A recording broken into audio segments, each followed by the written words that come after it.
Most people think bell pepper is difficult to grow in our climate, but it's actually easier than you think. Whether you want to grow them in containers like pockets, or you want to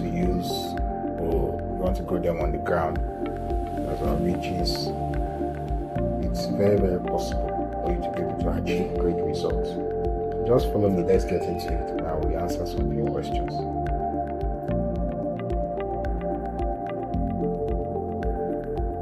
It all starts with the seeds. Don't just dry seeds from the pepper that you bought in the market. Those ones, they are often hybrids, and they will not grow or look the same way if you plant it. So just get hybrid F1 seeds, something like Indra or Yolo Wonder. These breeds, they are strong, resistant to heat and diseases that we usually have in this part of the world. So you'll be able to get the red, bright, and yellow peppers that you desire. Make sure that the package explicitly states the variety, and always check for the expiry date and purity, and also the germination percentage. And look carefully on the nature of storage of those seeds when you're buying it in the market.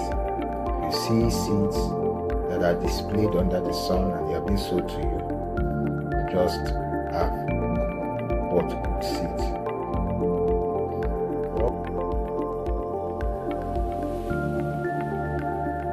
So absolutely, if we are using containers, make sure that you use buckets that are at least 10 to 15 liters and drill holes at the bottom of the bucket in order to make sure that your soil is well drained.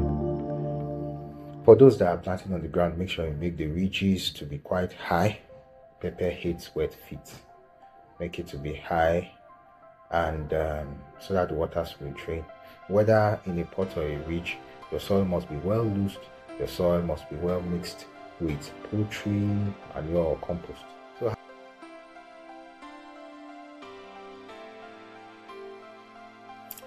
your peppers, they are hungry plants. So early stage, that's after first 2 weeks after planting, make use of NPK 15-15-15 in a structured way.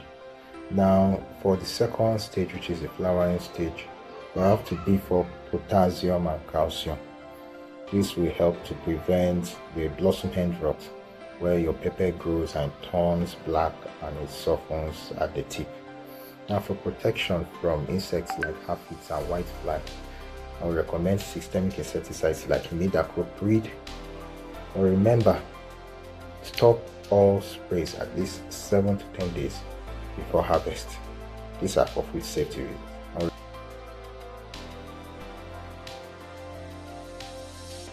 So usually this happens for 2 reasons. When there's extreme heat or inconsistent watering, we advise that you water, like for instance in containers, you water early in the morning.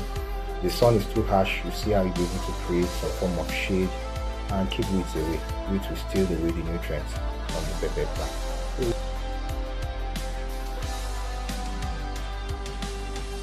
So know that bell pepper farming is highly profitable because the demand is usually very high, and the supply in the local market is just very, very good, even on season and off season. So whether you're doing for business or family, start a business today. So I want to hear from you. Are you struggling with pests, or your soils are giving you problems? Drop a comment. What are your biggest challenge? Let's see how we'll be able to solve it together. I'll reply to every single comment, and let's grow together at Tribe Agro.